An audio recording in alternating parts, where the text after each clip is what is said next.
네, 이번 시간에는 명상이 안 되는 5가지 경우. 일반적으로 이제 명상을 좀 하신다는 분들, 명상을 하겠다고 마음 먹고 이제 시작을 했는데, 명상이 자꾸 깊어지지 않고, 진도가 나가지 않고, 조금 더 깊이 잠기고 싶은데 그게 잘 안 되고, 또 어떨 때는 좀 쉬다 보면 명상을 어디서부터 시작해야 될지 모르겠고, 그래서 명상이 맛이 식고, 그다음에는 그래서 명상을 관두게 되는 그런 경우도 있는데, 명상이 안 되는 데는 이유가 있는 것입니다. 그래서 그 안 되는 이유가 뭔지, 거기에 대해서 오늘 이야기하려고 합니다. 오늘 여러분에 소개하고 싶은 것은 불교에 보면요, 깨왔다경이라는 게 있습니다. 깨왔다경에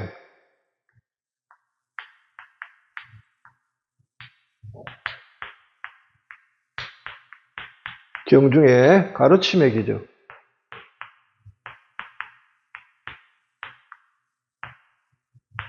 기적이란 부분에 깨왔다경 안에 가르침의 기적, 여기서 석각해서 그 깨왔다라는 이제 부자 청년이 왔는데, 이 친구가 석가모니에게 질문을 합니다.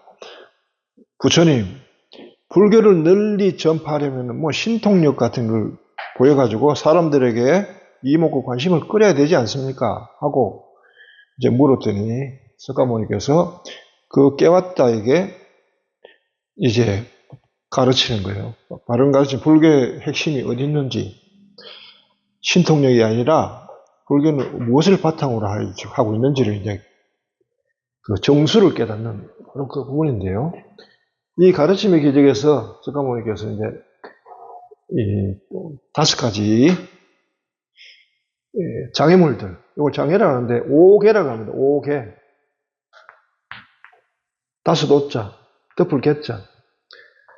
개라고 하는 건 뭐냐 하면은 뚜껑이잖아요, 뚜껑. 머리 위에 뚜껑이 씌워진다고 생각해 보세요.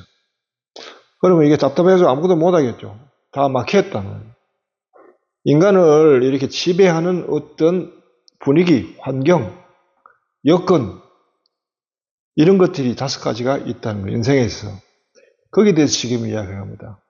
5개에 대해서는 반드시 살피게 되어 있는데, 석가모니께서 이런 이야기 하세요. 계행을 두루 갖춘 수행자는 고귀한 계행의 다발을 갖추고 안으로 허물없는 행복을 경험합니다. 깨왔다요. 이 또한 가르침의 기적입니다. 고귀한 계행의 다발을 갖추고 고귀한 감각 능력을 잘 지키고 고귀한 마음 챙김과 알아차림을 확립한 수행자는 한적한 곳에 외딴 처소를 벗삼아 생활합니다. 요건 이제 수행자의 삶이죠. 그는 탁발에서 돌아오면은 먼저 가부좌를 털고 몸을 곧게 세운 다음 전면에 삿띠를 확립하고 전면에 알아차림을 확립하고 그 다음 하는 게 뭐냐 하니까 이 5가지 살피는 거예요. 이게 전면에 삿띠를 확립하고 난 뒤에 명상에 들어가기 위해서 자 집중을 합니다. 보이지 않는 대상에 대해서 이섬에 대해서 집중을 합니다. 허공에 집중하는 거죠. 그렇게 하고 난 다음에 그 다음에 이제 명상에 들어가기 위해서 자기를 돌아보며 살피는데 5가지를 살피는 거예요. 항상 그래요. 5가지. 그게 뭐냐? 5개를 살피는 거예요. 그래서 5개를 살펴서 5개에서 다 살펴서 아무것도 없을 때 그 다음에 경험하는 게 뭐냐 하면 첫 선정이에요. 제1선정. 선정을 4가지로 단계로 얘기합니다. 1선정, 2선정, 3선정, 4선정. 석가모니가 깨달은 것이 바로 4가지 선정인데 석가모니는 돌아가실 때도 4선정에서 돌아가셨다는 얘기합니다. 그래서 5개가 그만큼 중요하다는 거예요. 이 5개는 불교 신자만 중요한 게 아니에요. 얘기 들어보면. 그리스도인들에게도 굉장히 살피는데 유익할 뿐만 아니고 도움이 됩니다. 그래서 여러분이 소개하는 거예요. 첫째는 5개 첫째는 세상에 대한 탐욕. 두 번째는 악의와 원한과 분노, 화합니다.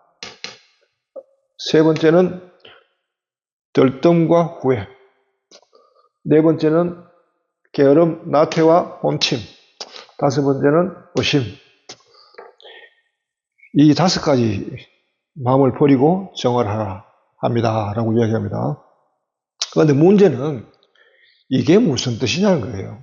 우리가 일반적으로 탐욕할 때 우리가 생각하는 탐욕과 부처님이 제시한 탐욕이 꽤 다르다는 거예요. 그래서 아마 이 들으면 놀랄지도 모르겠어요. 보통 우리가 생각할 때 탐욕이라 하면은 우리가 욕심을 내는 거잖아요. 내가 있는데 더 욕심을 내는 거. 가진 것보다 남의 손에 있는 떡이 더 맛있어 보이고 남이 든 사과가 더 빨갛게 보이고 자기 자신의 분수에 만족하지 않고 더 욕심을 내는 것을 욕을 탐한다는 게 탐욕이라 알고 있단 말이에요. 그런데 석가모니가 제시하는 탐욕은 그게 아니라는 거예요. 그게 문제는. 봅시다. 뭘 탐욕이라 하고 있냐면은 어떤 이가 빚을 내어 사업을 하는데 사업에 성공하여 모든 빚을 청산하고 가족을 부양할 만한 재산을 남긴 다음 그로 인해 환희를 얻고 만족을 성취하는 것과 같습니다. 이게 뭐예요? 탐욕을 버린 사람이 그렇다는 거예요. 그럼 탐욕을 가진 사람은 어때요? 어떤 이가 사업을 하기 위해서 빚을 내가지고 그 빚으로 사업을 내가지고 조그마한 재산을 모으고 난 뒤에 그 다음 빚을 다 갚고 조그마한 재산을 모으는 걸 희망하면서 빚진 상태로 사업을 하는 그 상태가 탐욕이라는 것이죠. 그럼 이 사람은 어때요? 탐욕 때문에 항상 마음에 빚을 갚아야 되는데 이익을 남겨야 되는데 빚을 이자도 갚고 원금도 갚고 해가지고 빨리 빚을 청산하고 그 다음 빚이 없는 자유를 얻고 그때 재산까지 얻는 걸 희망하면서 늘 생활하잖아요. 하루 24시간 계속 이 생각에 빚에 쫓기면서 어떻게 하면 돈을 벌까 하는 생각이 계속 사로잡혀 있죠. 이 상태가 탐욕이라는 겁니다. 사업하는 사람 치고 은행에 빚을 안 내고 사업하는 사람이 몇이나 될까요? 자기 돈으로 사업하는 사람. 설령 자기 돈으로 사업한다 해도 이 돈 까먹으면 안 되는데 미천인데 하고 걱정하잖아요. 안 까먹으려고 노력하겠죠. 이익을 남기려고 하겠죠. 이렇게 하는 것 자체가 탐욕이고 이것이 우리를 덮고 있는 오개 중에 하나라는 겁니다. 아니 그 죄가 아니잖아요. 이거 죄 아니죠. 그런데 근심 걱정 때문에 명상에 못 든다는 겁니다. 명상에 든다는 것은 지금 말하면은 명상의 세계 곧 하늘나라에 못 들어간다는 거지. 아니 죄도 아니고 그 누구나 다 그렇게 하고 아니 그래 안 하면 어떻게 생활합니까? 예, 맞습니다. 그런데 그것 때문에 못 들어간답니다. 명상이 아니라요. 불이 잘 안 붙어요. 왜? 마음이 이미 하나에 묶여 있고요. 그 다음 그것이 늘 자나깨나 늘 의식을 지배하고 있기 때문에 명상적으로 마음이 비지를 않아요. 깃들 여지가 없는 거예요, 명상이. 그렇기 때문에 그런 겁니다. 예. 굉장히 광범위하고 굉장히 일반적이라는 걸 알죠. 아니, 그러면 도대체 명상에 들은 사람이 누가 있습니까? 예. 예수님께 부자 청년이 찾아왔을 때도 똑같은 질문을 제자들이 했어요. 부자 청년이 찾아와서 어떻게 하면 영원한 생명을 얻을 수 있습니까? 라고 물었을 때 예수님이 너는 가진 것이 많구나. 가진 것을 다 팔아서 가난한 사람들에 주고 나를 따르라. 그래서 실망하면서 돌아갑니다. 그 마음이 그 재산에 묶여있기 때문에 그렇죠. 그러자 돌아가는 청년을 보고 예수님이 그런 이야기하죠. 부자가 하늘나라에 들어가는 것은 낙타가 바늘귀로 빠져나가는 것보다 어렵다. 그래서 제자들이 깜짝 놀랍니다. 자기들은 이렇게 하늘나라 들어가는 게 어려운 줄을 상상을 못 했거든요. 그러면서 돌아서면서 예수님께 이야기합니다. 그럼 도대체 누가 구원받을 수 있습니까? 그러자 예수님이 정색을 하면서 제자들을 바라보면서 이야기합니다.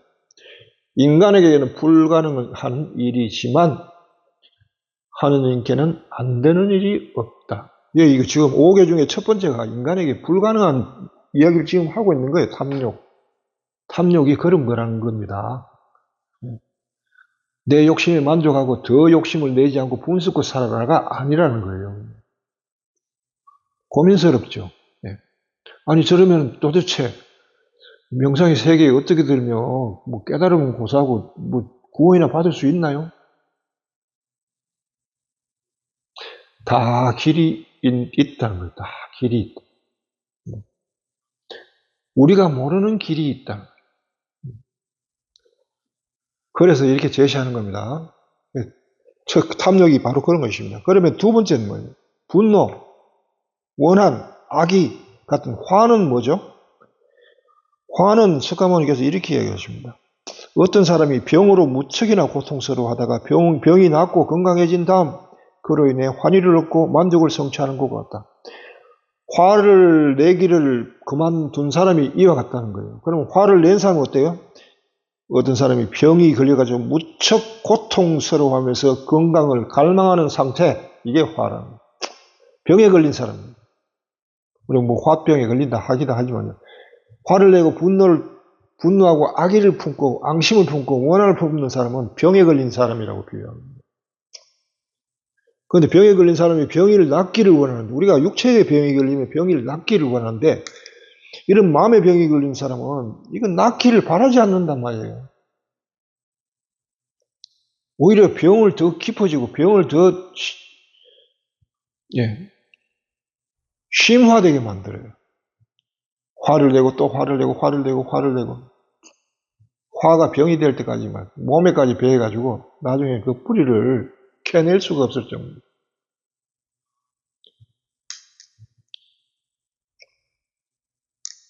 그래서 화는 병이다. 병에 걸린 병든 자다. 화를 내는 사람은.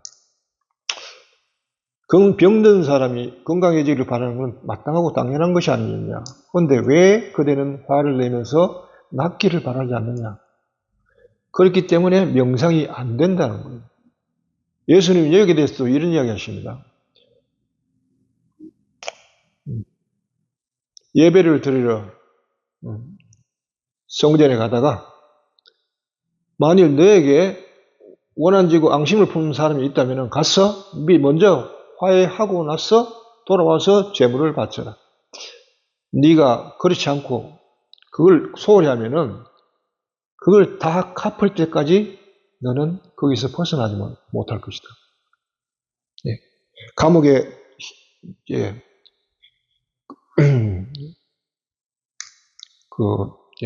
지금 말하면 이제 경찰이죠. 경찰이 너를 잡아서 감옥에 쳐놓고 거기서 네가 네 몫을 다 갚을 때까지는 결코 풀려나지 못할 것이다.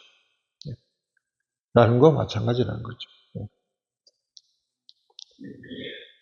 또 세 번째로 봅시다. 악이 나태함과 혼침. 덜떤과 후회부터 할까요? 덜떤과 후회는 무엇에 비유했냐 하니까 노예에 비유했습니다. 노예. 어떤 사람이 노예가 되어 남에게 종속되어 생활하다가 해방되어 자유인이 된 다음 그로 인해 환희를 얻고 만족을 성취하는 것 같다. 덜떤과 후회를 반복하는 사람이 노예 상태에 있다는 거예요. 덜떠서 후회하는 경우 이게 가장 많을 거예요. 여러분들이 겪는 중에서. 뭐 집안에 필요한 물건 살 때, 뭐 옷가지 살 때, 여러분 냉장고 바꿀 때, 뭐 집안에 보일러 바꿀 때, 차 새로 살 때, 다 약간은 덜떠 있죠. 새 차 사러 간다고 생각해 보십시오. 가서 보니까 차들이 보니까 새로 나왔는데 휘황찬란하고 속에 뭐 정말 편리한 것들이 많아서 마음이 덜 떠요. 또 덜 뜨게 합니다. 덜 뜨지 않고는 상품이 안 팔리니까. 들뜬 상태에서 뭔가 결정하면 반드시 후회하게 되는 거죠. 들뜬다는 것은 자기에 대해서 자기 분수, 자기에 대한 생각, 그다음 자기가 하고자 하는 일에 대한 조사가 제대로 안 돼 있다는 거예요. 심지어 옷을 하나 사더라도 나에게 지금 필요한 옷이 뭔지, 또 언제 입을 건지, 어떤 스타일의 옷이 필요한지 생각해보고, 그 다음에 인터넷으로 조사해보고, 심지어 어떤 물건에 대해서 발견했다면 거기에 대한 사람들의 후기가 어떤지 알아보고, 꼼꼼히 따지고 이 옷이 가격이 나에게 적당한지, 좋긴 한데 너무 비싼지, 너무 비싸면 포기해야 되죠. 그런데 무리하게 사다 보면 그것도 후회되는 겁니다. 이걸 꼼꼼하게 따져보고 그 다음에 결정을 해야 돼요. 그래야 뒤에 후회가 남지 않습니다. 어떤 일을 해가지고 그 뒤에 후회가 남는 사람들은 모두가 노예가 된 사람이라는 거예요. 노예, 묶였다고 그래요. 아니, 여러분 생각해 보십시오. 보일러를 갈아야 되는데 보일러 하나 갈면 10년 이상 씁니다. 10년, 15년 쓰는데 충분히 알아보지 않고 잘못 사가지고 우리 집에 규격이 맞지 않는 보일러를 사가지고 보일러를 틀면은 금방 따뜻해야 되는데 뭐 2시간, 3시간 간다. 이러면 보일러를 틀 때마다 화가 날 거예요. 그걸 몇 년 동안, 10년, 15년 동안 화를 내야 돼요.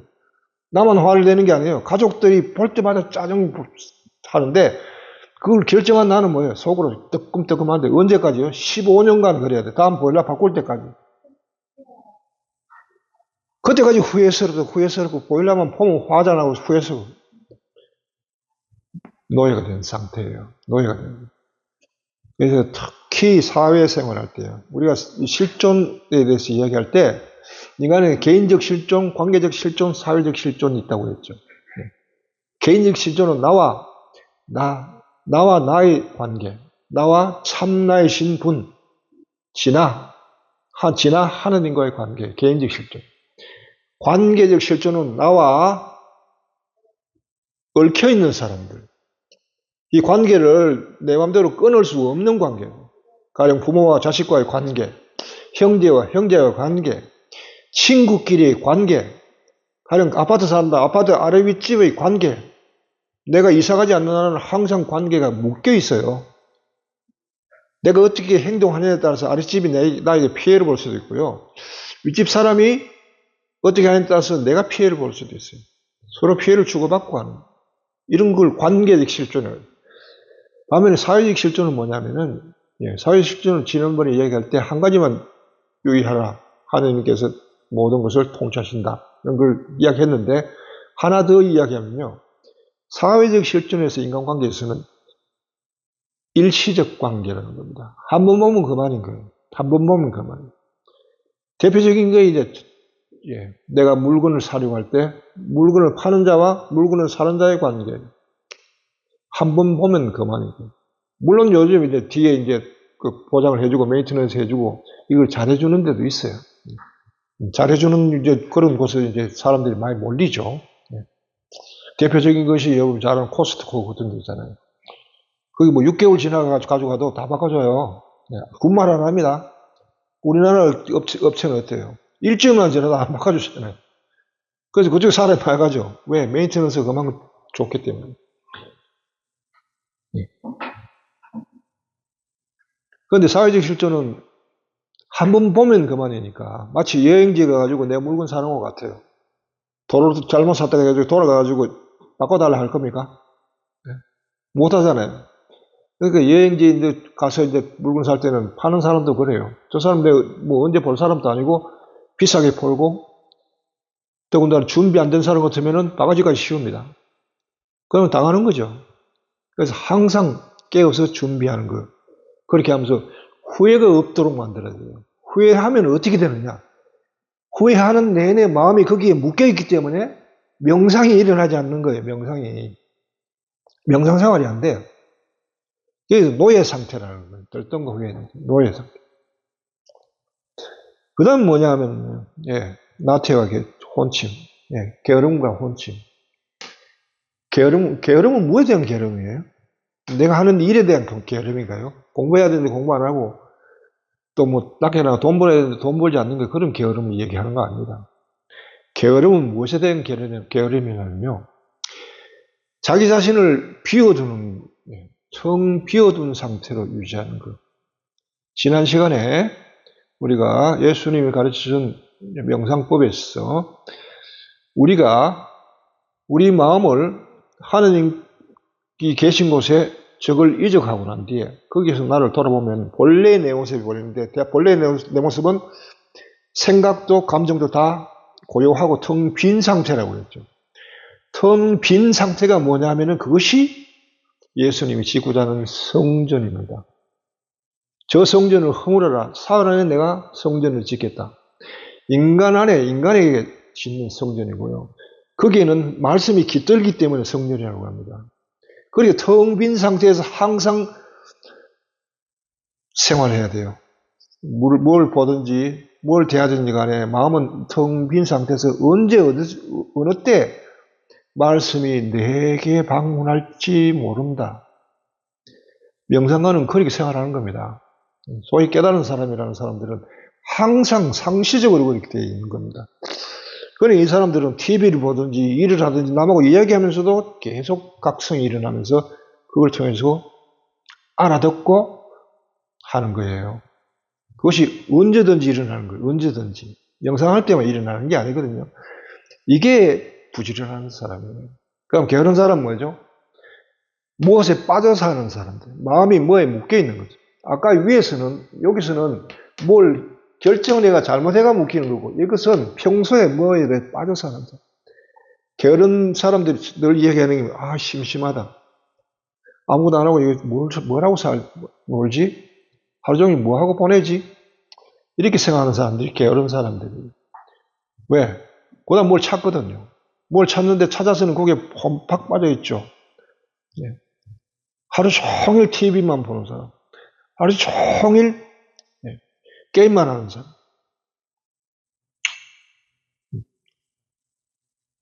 그래가지고 거기에 관심을 빠져 사면 됐죠. 거기에 지배돼가지고 아침에 일어나서 눈 뜨면은 제일 먼저 생각나는 게 뭔지를 한번 살펴보십시오. 그때 아무 생각 없이 텅 비어 있으면 여러분들은 제대로 준비가 되어 있는 상태입니다. 그런데 무엇에 제일 먼저 떠오르는 것이 내가 평소에 늘 하던 그것이라면은 여러분은 명상적으로, 영적으로 봐서 게으른 상태예요. 게으른 상태에는 어떻게 이렇게 말씀이 이렇게 불러내려고 해도 이미 꽉 차 있기 때문에 불러낼 수가 없어요. 여지가 없다고요. 불러도 못 들어요. 귀를 막고 있으니까. 이어폰 끼고 이렇게 보죠. 내가 집에서 이렇게 주로 이렇게 하거든요. 이어폰 끼고, 왜냐하면 이어폰을 켜면 다른 사람들 방해되니까. 옆에서 뭐 부르고 해도 못 들어요. 그런 상태. 그게 게으른 상태입니다. 게으른 상태에서는 말씀이 인도를 안 하면 우리가 명상하고 싶은 욕구가 또 안 일어나고요. 각성이 일어나면서 깨달아지는 것도 없고. 그러니까 어디서 명상 욕구가 시작되겠습니까? 안 일어나죠. 그렇습니다. 뭐 혼침은 비슷한 거니까 굳이 명상하면서 딴 생각하고 딴 것에 바른 길을 놔두고 그저 고요하기만 바라고 앉아서 고요함만 바라고 이렇게 앉아서 마음을 가라앉히는 상태. 이런 명상, 잘못된 명상을 하게 되면 혼침이 됩니다. 명상은 처음부터 고요하고 안락을 추구해서는 안 됩니다. 그냥 처음에는 산꼭대기에 올라가야 거기에 명상의 맛이 있다 하면 오르는 수고로는 있어요. 그렇게 고생하면서 그걸 성취를 해야 그 맛도 일어나는 거기 때문에 그렇지 않고 이제 쉽게 구하려고 하면 혼침 상태에 빠집니다. 그 다음에 이제 게으름과 혼침의 상태를 뭐에 비유했냐면은 감옥에 gat힌 사람에 비유했어요. 어떤 사람이 감옥에 갔다가 누명을 쓰고 안전하게 석방한 다음 그 다음에 환희를 얻고 만족을 성취하는 것 같다. 나태함과 혼침에서 깨어난 사람이 이와 같다면 나태함과 혼침에 빠진 사람은 감옥에서 누명을 쓰고 갇힌 사람이죠. 그 스스로 거기에 들어가기 때문에 누명을 썼다는 겁니다. 죄를 지어서 들어간 게 아니고 안 해도 되는 일을 하니까.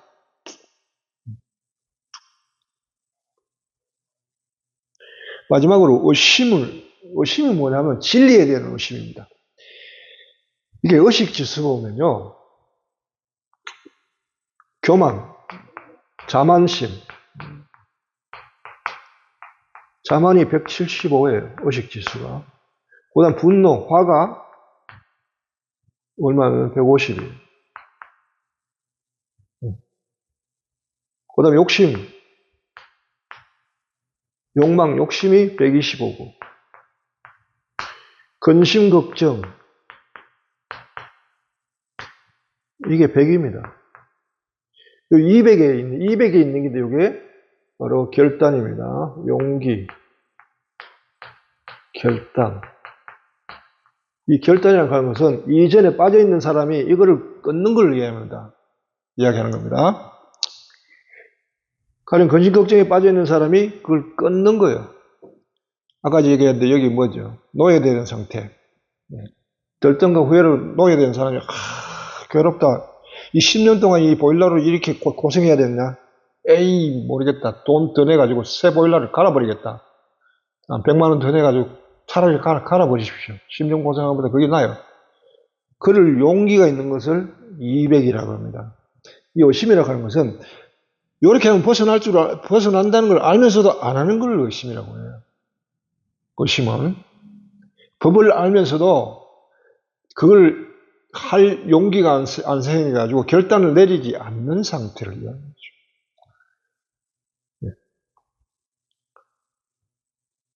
그 다음에 감옥에 갇힌 사람, 나태하고 게으른 사람이, 내가 하루 종일 이래가 되겠냐? 매일 컴퓨터를 보고 매일 이 스마트폰이나 들여다보면서 그것 가지고 계속 이러고 있는데, 이럴 동안에, 여기서 이거 뭐가 사인이 와도 내가 알아서 사지지 못하니까, 아이고, 그만두자. 라고 손을 딱 놓는 게 이게 결단이고 용기인데, 그만둬야지. 내일이면 그만둬야지 하면서도 결단을 못 내리는 상태가 의심해서. 그렇기 때문에 계속 그 상태는 유지가 되는 거죠. 그래서 이 전부 다, 이 5계락 하는 게 전부 다 이 밑에 상태예요. 이 아래 상태. 의식 지수가 이렇게 어두운 상태이기 때문에 명상이 일어나지가 않습니다. 명상은 이 상태가 돼야 되거든요. 200 상태 이상이 돼야 되죠. 여기서 벗어난 상태, 이거를 일선정이라고 부른다. 라고 이야기해요. 일선정. 200 이상의 상태라야 이제 선정에 들어간다고 이야기할 수 있죠. 그래서 여기 보면은 수행자가 5가지 장애를 모두 벗어버리고 난 뒤에 스스로 빚 없는 사람, 건강한 사람, 감옥에서 풀려난 사람, 노예 상태에서 해방된 자유인, 위험한 곳을 벗어나 안전한 곳으로 다다른 사람으로 느낄 때 그에게 희열이 일어나고 희열에 생겨나는 기쁨이 생겨나고 기쁨이 생겨난 자에게 몸이 안온해집니다.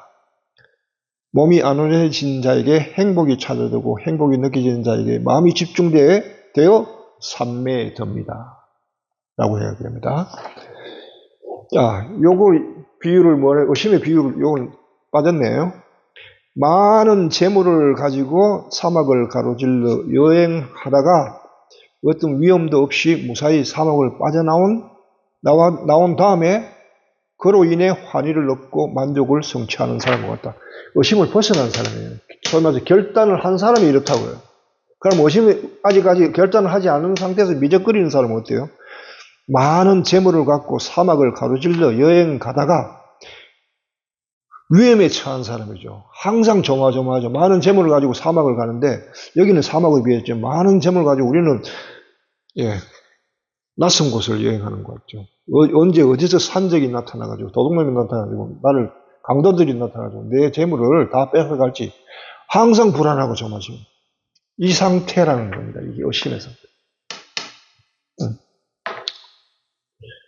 이게 많은 재물이라는 건 뭐예요? 여기서 벗어나면 된다는 걸 아는 거죠. 재물을 갖고 있죠. 여러 가지 방도를 많이 듣고 배우고 하잖아요. 그럼에도 스스로 결단을 못 내서 못 벗어나는 상태. 그렇습니다.